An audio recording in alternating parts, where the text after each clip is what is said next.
Good morning student. Last class में बेटा अपना चैप्टर नंबर 4 कंप्लीट हो गया था। Chapter number 4 motion in plane, समतल में गति जो है वो कंप्लीट कर लिया था।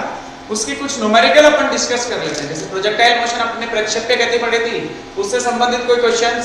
उसके बाद अपने सर्कुलर मोशन वर्तुल गति पढ़ी थी, उससे संबंधित कुछ क्वेश्चन कर लेते हैं, ठीक है ना, एग्जाम में जो पूछे जाते हैं। तो पहला क्वेश्चन अपने पास है, A shot is fired with velocity 100 meter per second in direction making an angle 60 degree with vertical। ठीक है ना, ये प्रक्षेप्य गति प्रोजेक्टाइल मोशन से रिलेटेड क्वेश्चन है। A shot is fired with a velocity 100 meter per second। मतलब आपको initial velocity, आपको प्रारंभिक वेग दिया हुआ है 100 मीटर प्रति सेकंड। फर्स्ट क्वेश्चन जो है उसमें आपको u दिया हुआ है 100 मीटर पर सेकंड प्रारंभिक वेग। इन direction making an angle 60 degree with vertical. मतलब किसी शॉट की बात करिए, कोई बॉल ऊपर की तरफ फेंकी हवा में, ये एक्स वाई समतल है आपका, एक्स वाई प्लेन, इसमें आपने एक बॉल ऊपर की तरफ फेंकी है ऐसे। तो एक्चुअल में ये जो वेलोसिटी है u, ये तो आपको दे रखी है 100 मीटर पर सेकंड, और ये वाला एंगल आपको दिया हुआ है 60 डिग्री। तो अपने को तो ये वाला एंगल चाहिए होता है, ये अपना हो गया 30 डिग्री। तो जो थीटा है अपना वो कितना हुआ, हॉरिजॉन्टल के साथ, बट हॉरिजॉन्टल मतलब क्षैतिज के साथ जो कोण होता है उसका मान दे रखा है बेटा 30 डिग्री। मुझे तो ये चाहिए और वो 30 ही होगा। अब आपसे क्या क्या पूछा, calculate this time of flight, उड्डयन काल। पहला आपसे पूछा है time of flight, time of flight, जिसको हिंदी में बोलेंगे बेटा उड्डयन काल। ये हमारा क्या है, उड्डयन काल। इसका सूत्र होता है बेटा T बराबर 2u sin थीटा बटा g। देखो मैक्सिमम हाइट तक पहुंचने में जो समय लगता है Tm, उसका मान आया था बेटा u sin थीटा बटा g। और जितना समय ऊपर पहुंचने में लगता है उतना ही समय नीचे आने में लगता है। तो टोटल टाइम ऑफ फ्लाइट या टोटल उड्डयन काल, कितने समय के लिए आपका प्रक्षेप्य हवा में, आपका जो प्रोजेक्टाइल है वो कितने टाइम के लिए एयर में, उसे हम बोलते हैं time of flight. T equals to 2u sin theta बटा g। अब देखो u का मान 100 मीटर पर सेकंड, g का मान फिक्स है, या तो 9.8 ले लो या 10 ले लो, 10 ले लो ताकि कैलकुलेशन इजी हो, और थीटा की वैल्यू आपके पास 30 डिग्री। तो ये वैल्यू तो आंसर डायरेक्ट आ गई आपके। बताओ कितना होगा, T इक्वल्स टू 2u की वैल्यू 100 sin थीटा sin 30। ठीक है ना। क्वेश्चन में थोड़ा कंफ्यूज करने के लिए बोला है कि वर्टिकल के साथ 60 डिग्री कोण दिया हुआ है, तो हॉरिजॉन्टल के साथ कितना होगा 30। ठीक है ना, क्षैतिज के साथ जो हमारा थीटा होगा। और g की वैल्यू ले लेता हूं 10, g की वैल्यू 10 मीटर प्रति सेकंड स्क्वायर, 10 मीटर पर second square. t equals to आपके पास आंसर आ गया 2 × 100 sin 30 की वैल्यू 1/2 अपॉन 10। एक 0 से ये 0 कट गया, 2 से 2 कट गया, t की वैल्यू आ गई 10 सेकंड। पहला पार्ट कंप्लीट। इस टाइप से ही क्वेश्चन पूछा जाता है एग्जाम में। टाइम ऑफ फ्लाइट, उड्डयन काल का मान आ गया बेटा 10 सेकंड।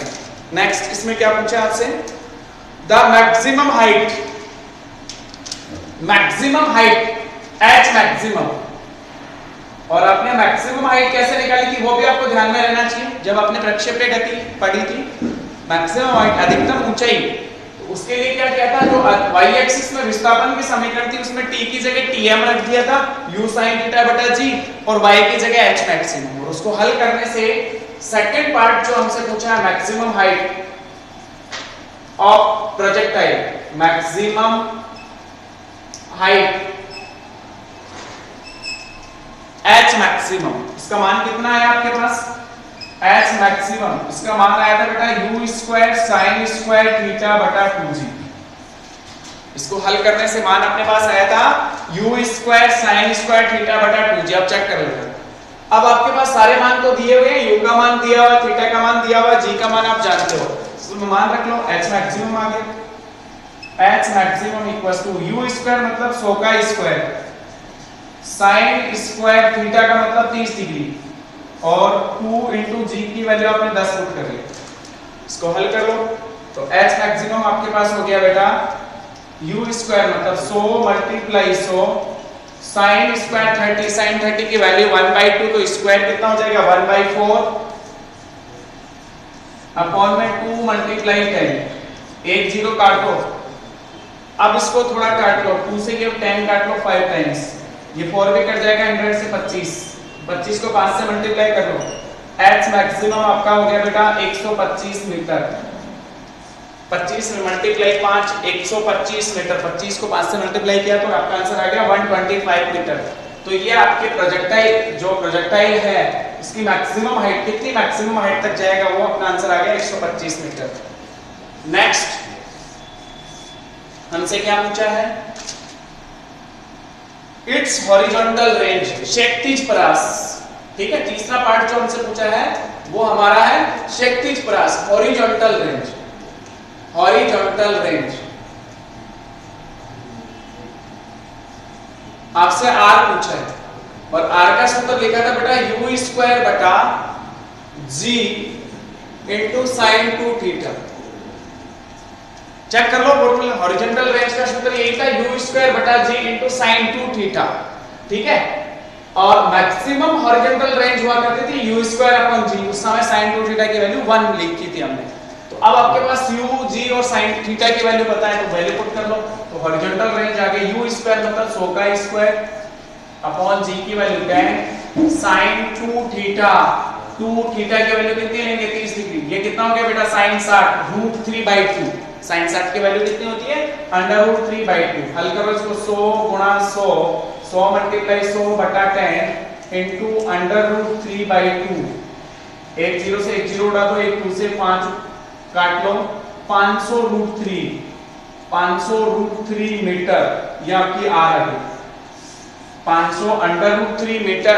रूट 3 की वैल्यू पुट कर सकते हो 1.732 और 500 से मल्टीप्लाई कर लो या ऐसे भी रख सकते हो, ये आपका आंसर आ गया। तो आपसे जो भी क्वेश्चन में पूछे पहले आपको ये पता करना है कि क्या डेटा गिवन है, क्या आपको दिया हुआ है और आपसे क्या पूछ रहा है। तो ये प्रक्षेप्य गति, प्रोजेक्टाइल मोशन से रिलेटेड आपका न्यूमेरिकल था जो हमने डिस्कस कर लिया, बहुत इजी। सेकंड क्वेश्चन,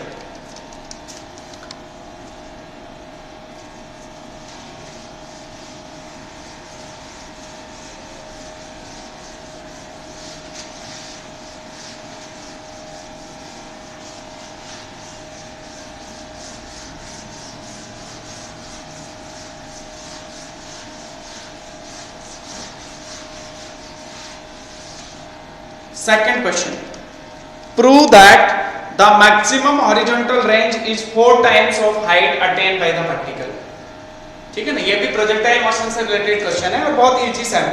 हमें प्रूव करना, हमें सिद्ध करना है कि जो मैक्सिमम हॉरिजॉन्टल रेंज होती है, जो मैक्सिमम शक्तिज, अधिकतम शक्तिज प्रयास होती है, उसका मान अधिकतम ऊंचाई का 4 गुना होता है। मतलब आपको क्या प्रूव करना है, आर मैक्सिमम जो है, एग्जाम्पल नंबर 2 में ये प्रूव करना है कि आर मैक्सिमम की जो वैल्यू है वो 4 टाइम्स ऑफ एच मैक्सिमम होती है। हमें ये चीज प्रूव करनी है, R maximum equals to 4 H maximum. Prove that the maximum horizontal range R maximum is 4 times of the height attained by the particles. Height attained by the particles, maximum height H maximum जो है उसकी 4 times होती है R maximum. ठीक है ना, R maximum equals to 4 times of H maximum. हमें ये चीज प्रूव करनी है। तो ध्यान से देखो, मैक्सिमम हॉरिजॉन्टल रेंज कब आती है, जब थीटा 45 डिग्री होता है। हमने ऐसा सीखा था। सिंस हमें ये प्रूव करना है तो पहले हमें ये दिखना है कि हमें क्या गिवन है। सिंस आर का फॉर्मूला होता है u square sine 2 theta upon g, तो आर मैक्सिमम कब होगा, थीटा इक्वल्स टू 45 डिग्री। तो आपको क्या करना है, एच मैक्सिमम वाला जो फॉर्मूला उसमें भी थीटा 45 की पुट करना है। ठीक है, और एच मैक्सिमम का फॉर्मूला क्या था अपने पास, मैक्सिमम हाइट का formula you square sine square theta upon 2g। ठीक है, तो इन दोनों इक्वेशन में आप थीटा की जगह 45 पुट कर लो तो उस कंडीशन में ये आर मैक्सिमम होगा और एच मैक्सिमम तो आपको पता ही है फॉर्मूला होता है, थीटा की वैल्यू 45 पुट करनी है, फिर आपकी ये कंडीशन प्रूव हो जाएगी। तो पहले मैं आर मैक्सिमम सोल्व करूं, कितना आ गया u square sine 2 multiply 45 upon g. तो आर मैक्सिमम की वैल्यू आपके पास आ गई बेटा यू स्क्वायर अपॉन जी।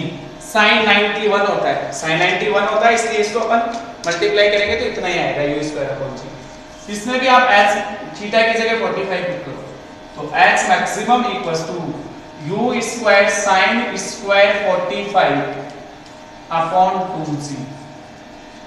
u स्क्वायर साइन 45 की वैल्यू होती है 1/√2, तो साइन स्क्वायर 45 कितना हो जाएगा 1/√2 का होल स्क्वायर। देखो 2g को अलग लिख लिया, इसको लिखेंगे 1/√2 का whole square.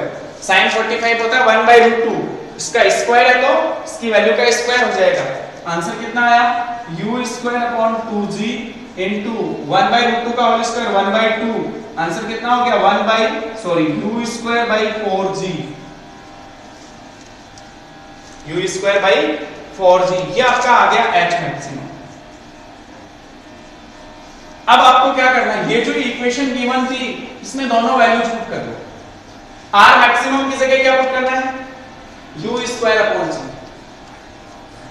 Equals to 4 times of h maximum u square upon 4g, 4 से 4 cancel, u square upon g equals to u square upon g। मतलब प्रूफ हो गया। इसका मतलब ये होता है करेक्ट है, तो ये वैल्यू देखो u स्क्वायर अपॉन 4g, ये value u square upon g है, तो इसका मतलब ये 4 टाइम्स ज्यादा है। यही तो प्रूफ करना था क्वेश्चन में, हो गया प्रूफ। यही तो प्रूफ करना था लास्ट में कि दोनों वैल्यू इक्वल होंगी। अगर मैं इसको 4 टाइम्स मल्टीप्लाई कर दूंगा तभी ये इक्वल होंगी। ये हमें प्रूफ करना था। ये क्वेश्चन नंबर 2 आपका कंप्लीट हो गया। ये हमने 2 क्वेश्चन किए प्रोजेक्टाइल मोशन से रिलेटेड, इजी क्वेश्चन है। और भी कई सारे क्वेश्चन है बुक में, आप देख लो बेटा, बहुत इजी है, सॉल्व करने की कोशिश करना। नहीं आए तो मुझे व्हाट्सएप करना। क्वेश्चन नंबर 3 सर्कुलर मोशन से रिलेटेड है। ए particle revolving in a circular path, A particle revolving in a circular path, एक कण जो है वो एक वर्ताकार पथ से गति करता है। ठीक है ना, ये क्वेश्चन है। Question number 3, A particle revolving in a circular path complete first 1/3 of a circumference in 2 seconds। ठीक है ना, थोड़ा सा लॉजिकली सोचना है। एग्जांपल 3 जो है उसमें दिया हुआ है कि एक कण जो है, एक पार्टिकल जो एक सर्कुलर पाथ पे मूव कर रहा है जिसकी रेडियस स्मॉल r है। एक कण जिसकी रेडियस स्मॉल r है, इस पे सर्कुलर मोशन में है, वेलोसिटी v से, जिसका मास स्मॉल है। मान लो एंटी क्लॉकवाइज डायरेक्शन में ऐसे रिवॉल्व कर रहा है। ठीक है, क्वेश्चन फर्स्ट ये पूछ रहा है कि फर्स्ट 1/3 ऑफ सरकमफ्रेंस, इसकी सरकमफ्रेंस कितनी होगी? सरकमफ्रेंस इसकी होगी 2 पाई r। तो इसकी फर्स्ट थर्ड मतलब फर्स्ट थर्ड पार्ट का मतलब 2 पाई r अपॉन 3। इसकी सरकमफ्रेंस सपोज फर्स्ट थर्ड यहां तक है, ये वाली, जिसमें आपका θ1 जो है, एंगुलर डिस्प्लेसमेंट वो θ1 है। तो θ1 इस केस में ये वाली जो डिस्टेंस है वो मेरी मान लो complete first 1/3 of circumference in 2 second. यहां से यहां तक पहुंचने में उसको 2 सेकंड लगा। टाइम इंटरवल कितना है यहां से यहां तक के लिए? 2 पाई r टोटल सरकमफ्रेंस, उसका 1/3 पार्ट, तो 2 पाई r अपॉन 3 डिस्टेंस ट्रैवल करने में उसको कितना समय लगा? 2 सेकंड। एक्चुअल में ये 2 पाई r अपॉन 3 जो है वो ये वाली डिस्टेंस है। ठीक है, तो मैं आपसे पूछूं, बताओ इस सिचुएशन में θ1 कितना होगा? θ1 2 पाई r अपॉन 3, 2 पाई r अपॉन 3। उसको ट्रेवल करने में टाइम कितना लगा? 2 सेकंड। एंगुलर वेलोसिटी 2 पाई r अपॉन 3 अपॉन 2 कैलकुलेट कर सकते हैं हम। सेकंड पार्ट क्या कह रहे हैं? व्हाइल नेक्स्ट 1/3 इन 1 सेकंड। नेक्स्ट 1/3 जो है उसको कंप्लीट करने में, सपोज यहां पहुंच गया, अब एंगुलर डिस्प्लेसमेंट θ2, तो 1/3 नेक्स्ट 1/3 जो पार्ट है मतलब वो उतना ही होगा 2 पाई r 3। तो ये तो फर्स्ट 1/3 हो गया, और नेक्स्ट 1/3 2 पाई r अपॉन 3 होगा एंगुलर डिस्प्लेसमेंट θ2। उसको कंप्लीट करने में कितना टाइम लग रहा है? t 1 second. देन आपसे क्या पूछा है बेटा क्वेश्चन में? Find average angular velocity of the particle. Find average angular velocity of the particle. Find angular velocity को ओमेगा से डिनोट करेंगे। टोटल एंगुलर डिस्प्लेसमेंट, फॉर्मूला होगा total angular displacement upon total time interval. Total time interval, कुल कोणीय वेग पूछा है तो कुल कोणीय विस्थापन अपॉन कुल समय अंतराल, तो ओमेगा बराबर θ1 प्लस θ2 बटा t1 प्लस t2। ठीक है ना, कुल पूछा है, औसत नहीं पूछा उसने। तो कुल के लिए कुल समय अंतराल हो गया इतना, कुल कोणीय विस्थापन हो गया इतना, टोटल कर लो, आंसर आ गया 2 पाई r अपॉन 3 प्लस 2 पाई r upon 3 upon total time हो गया 2 प्लस 1 3। तो ओमेगा इक्वल्स टू ये कितना हो गया 4 पाई r अपॉन 3 मल्टीप्लाई 3, आंसर आ गया 4 पाई r upon 9 radian per second. ये आंसर होगा 4 पाई r upon 9 radian per second, कुल कोणीय वेग आ गया आपका। ठीक है, total angular velocity of the particle. Easy है, थोड़ा सा लॉजिकली सोचना है कि फर्स्ट सरकमफ्रेंस का first third part 2 pi r by 3 होगा, पहले वाले केस में 2 सेकंड लगा, नेक्स्ट फर्स्ट थर्ड पार्ट को कंप्लीट करने में 1 सेकंड लगा, बट आपका एंगुलर डिस्प्लेसमेंट कोणीय विस्थापन उतना ही था दोनों केस में। तो पहले में 2 सेकंड, दूसरे में 2 सेकंड, तो कुल कोणीय वेग पूछा है, इसका सूत्र ये हो जाएगा। ठीक है, क्वेश्चन नंबर 4। क्वेश्चन नंबर 4 देखो क्या है।